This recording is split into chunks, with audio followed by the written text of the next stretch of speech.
ഹരേ കൃഷ്ണ. കഴിഞ്ഞ വീഡിയോയിൽ നമ്മൾ ഹിരണ്യകശിപുവിന്റെ വധത്തെക്കുറിച്ചാണ് കണ്ടത്. ഹിരണ്യകശിപു വധത്തിന് ശേഷവും ഭഗവാന്റെ കോപം ശമിച്ചില്ല. അദ്ദേഹത്തിന്റെ അടുത്തേക്ക് പോകുവാൻ പോലും എല്ലാവരും ഭയപ്പെട്ടു. ഒടുവിൽ ബ്രഹ്മദേവൻ പ്രഹ്ലാദന്റെ അടുത്തെത്തി അവനോട് പറഞ്ഞു, പുത്ര, അത് നിന്റെ നാരായണനാണ്.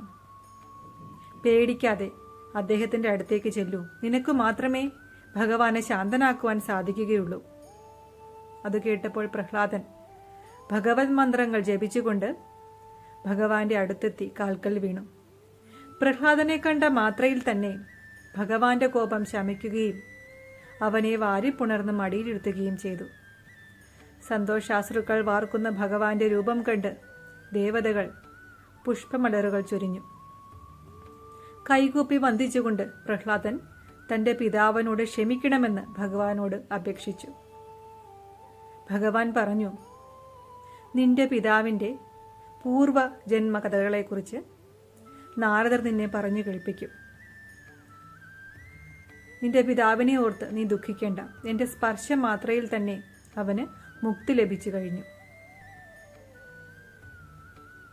മനുഷ്യനോ യോഗിമാരോ ദേവതകളോ ആരുമല്ല ഭഗവാന്റെ ഏറ്റവും വലിയ ഭക്തൻ. ഭഗവാനെ വൈരിയായി കാണുന്ന അസുരകുലത്തിൽ നിന്നുമാണ് ഭഗവാൻ തന്റെ ഏറ്റവും വലിയ ഭക്തനെ തിരഞ്ഞെടുത്തത്. അതിൽ നിന്നും ഭഗവാന്റെ ഭക്തവാത്സല്യത്തിന് സീമകളില്ല എന്ന് നമുക്ക് മനസ്സിലാക്കാം.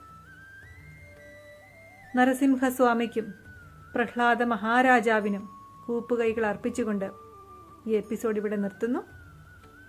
ഇനി മറ്റൊരു എപ്പിസോഡിൽ നമുക്ക് ജയവിജയന്മാരുടെ അടുത്ത ജന്മമായ രാവണനെയും കുംഭകർണനെയും കുറിച്ച് ത്രേതായുഗ വർണ്ണനയിൽ കാണാം. അപ്പോൾ എല്ലാവർക്കും ഹരേ കൃഷ്ണ.